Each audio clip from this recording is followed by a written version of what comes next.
Hi, and welcome to a little bit of a weird video. Today we're going to be talking about lesson ideas for when you just need a minute. Those days where you need something calm, you need something easy. Maybe you need something that doesn't require a lot of you as the teacher, but you still want the kids to be making music. So let's talk about some different options for those kind of days, why you might need those, and all that good stuff. If we haven't met yet, hi, I'm Becca. I'm an elementary music teacher, and I love sharing literally anything that works here on this YouTube channel and on my blog, Becca's Music Room. I have a shop, on Teachers Pay Teachers, called Becca's Music Room, and on there you can also find lots of ready to go lessons to help you out. You also might see my friend giving me gifts throughout the video. I hope I just didn't throw that underneath the couch where she's gonna whine for the next 20 minutes, but we'll find out. Anyway, so in this video we're talking about lessons that need a lot less of the teacher, because I don't know about y'all, but the way that I typically approach teaching music education is very hands-on for me. My go-to is a lot of singing, a lot of dancing, a lot of games, a lot of things where I'm interacting with the kids, I'm leading things, I'm showing things, I'm doing all the stuff, and sometimes by the end of the day, I am exhausted. And so sometimes you just need some lessons that are maybe a little bit less work for you, which sounds kind of bad, but it's really not, because you don't have to be go 24/7 to be a good teacher. Actually, a lot of times it's better to let the kids work themselves than for you to work all of the time. So let's talk about why you might need those kind of lessons. Number one, you might just be tired. Listen, especially this time of year, it can be exhausting, and so sometimes you just need a lesson that's easy, that's calm. We just need it. Number two, if you're maybe sick or getting sick or something like that, or getting over being sick, then sometimes you just need a calmer lesson so that it's not as stressful. And same thing if you're losing your voice. I have a video all about not losing your voice, so if you need help with that particular, I will link it down below. Just tips for not losing your voice. I've lost my voice one time in 9 years that I've been teaching, and it was because I was sick, not from overuse. So click the link down below to check that video out.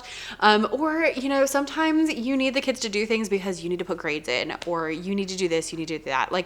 For whatever reason, if you just need a calmer lesson, let me give you some tips after I go fetch her ball, that's not how this game is supposed to be played. Fetched two things from under the couch, and neither one was the reindeer, which is sitting in broad daylight. So there we go.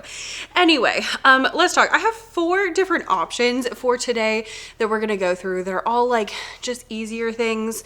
And then I might add, let's go with those. I was gonna add some calm games. So maybe I'll do a different video with calm games, because even if you're doing a calmer game, you're still having to be all up in it. These are more hands-off lessons where you can kind of be here's what we're doing, have fun, and then let the kids be and let them do the work instead of you doing the work. Okay. So number 1 is my absolute go-to, and that is centers. This is my favorite, especially for the older groups. I typically use centers 3rd through 5th, and kind of a modified version for 2nd grade. And then I'll use centers activities for the little kids as well. I just usually don't do the whole switching and all that with kindergarten and 1st grade, because it's too much for me personally to do that with them. But centers is my favorite thing. I love centers. If you've been around, that is not shocking at all, because I talk about it all the time.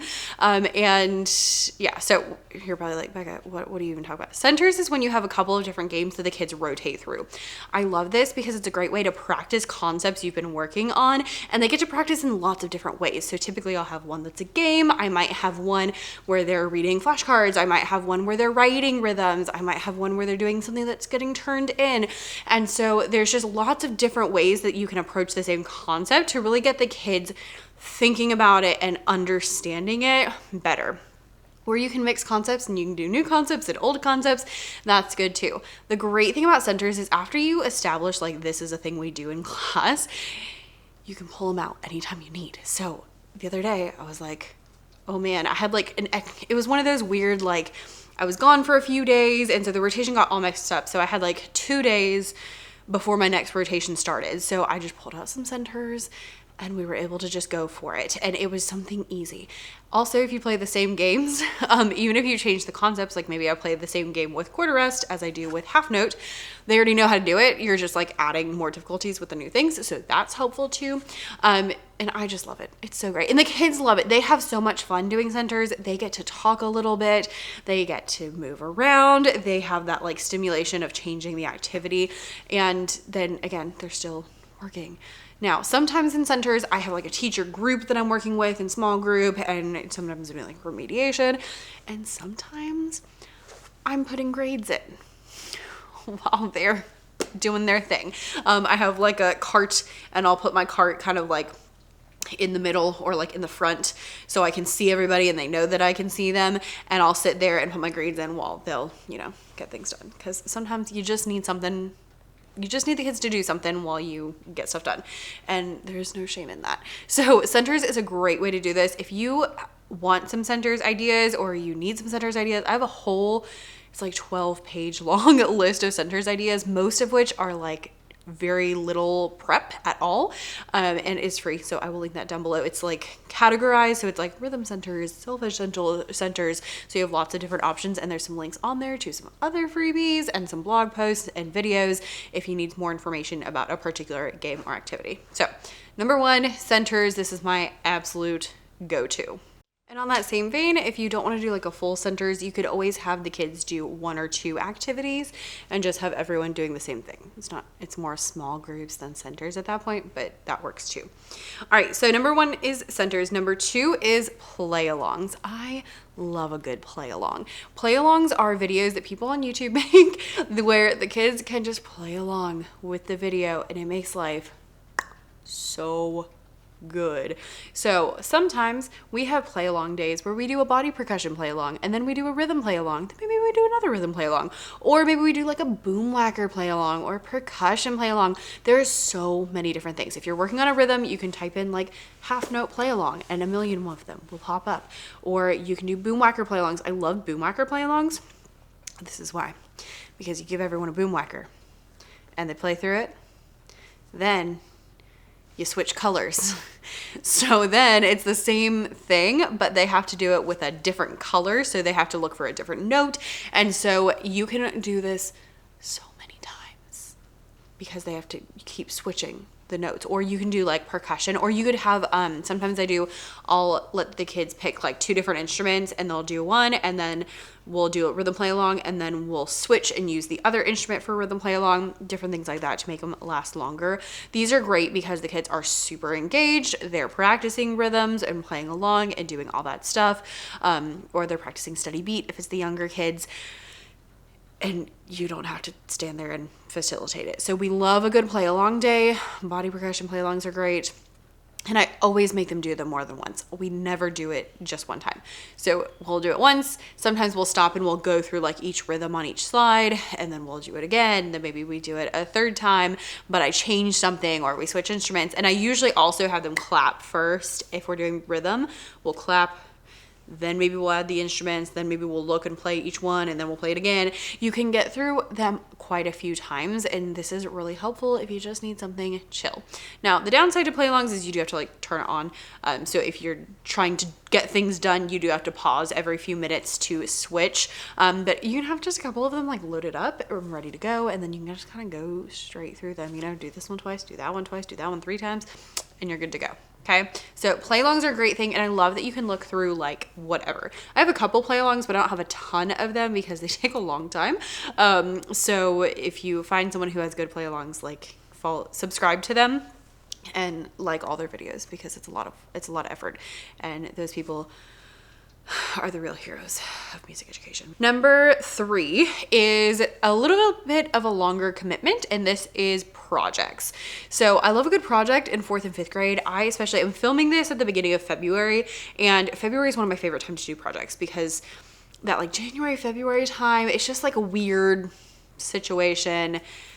It's cold. It's gross. February can be really difficult. The kids start acting like they've never been to school before, even though we've been in school all year, and it's just a lot. So I love doing projects with the older kids at this point of the year, and it takes up a few weeks. So typically I'll do composition projects some suggestions. Currently, my 4th and 5th graders are working on projects. My 4th graders are doing a constellation project where they had to pick a constellation, and then they have to make a rhythm that has the number of measures that there are stars. So if they pick like Aries, I think has like 4, then they would do a rhythm with 4 measures. And what I'm grading is time signatures, beat per measure, that kind of stuff. So they pick their time signature, they do their 4 measures, and then we took the measures and drew them by all the stars, so they go like around.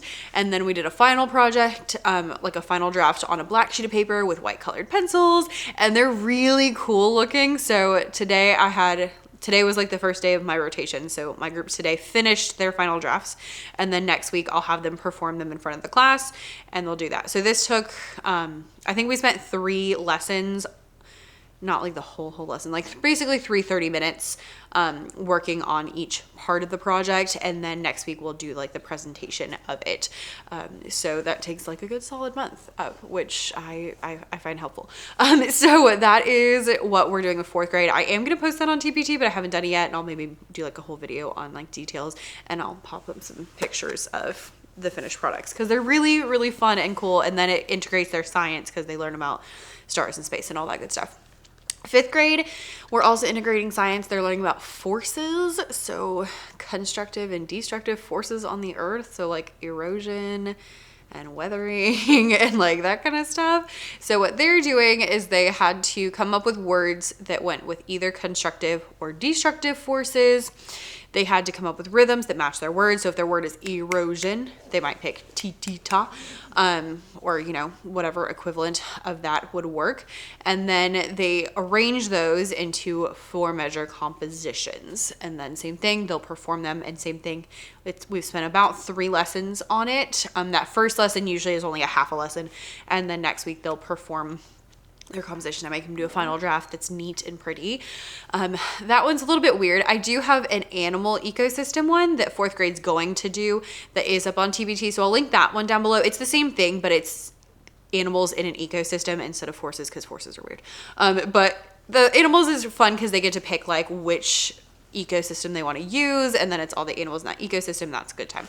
And then 5th grade is going to be doing a project towards the end of the year. I haven't tried yet, so wish me luck.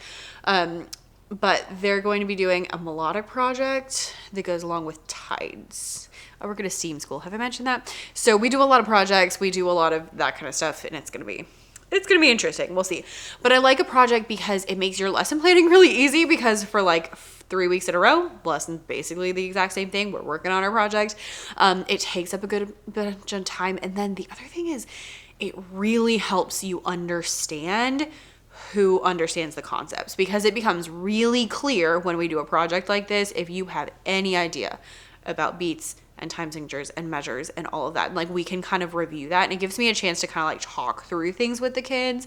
So if they bring me, I give them checkpoints of like, okay, this is when you need to come show it to me. You need a check mark from me before you go to the next step.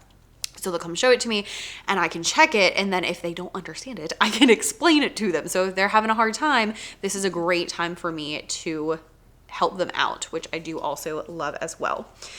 So projects are great. It is a bigger time commitment. And then with the little kids, I don't do a lot of like big projects. We will do smaller composition projects where they change the lyrics to a song, or they might come up with their own, you know, like rhythm things. Maybe we'll do like a gluing, cutting and pasting, not cutting. Maybe we might do a gluing and rhythms down, or writing rhythms or something. But I don't usually do like a month-long project with the little kids as much. More like a one-off, you know, 1 week, but they can do that too. So we've got centers, we have play-alongs, we have projects, and the last one is probably the first thing that popped into your head, which is worksheets or coloring sheets.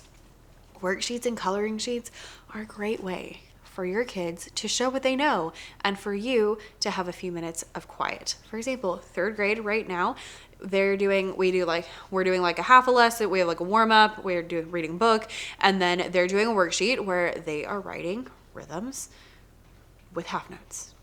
And that's what they need to do. And we're working on adding up to 4 beats. So that is an easy way for me to get a grade for the kids, for me to see if they understand what we're talking about, and for there to be a little bit of quiet. So it's just like a good all around activity. I have a lot of worksheets in my TBT shop, and they're great if you just need a moment sometimes. No judgment. I especially love a good color by note because that keeps the kids occupied for a while. A lot of times I'll do a worksheet and then a color by note afterwards, which is where the kids color the sections based on what the pattern is. So I'll do like solfege ones where you color so me, you'll color blue, or something like that. And then same thing with like rhythm, color the 8th note green, and different things like that. They're really fun, and they're really just peak when you need them. I don't know. So I have a free Christmas set.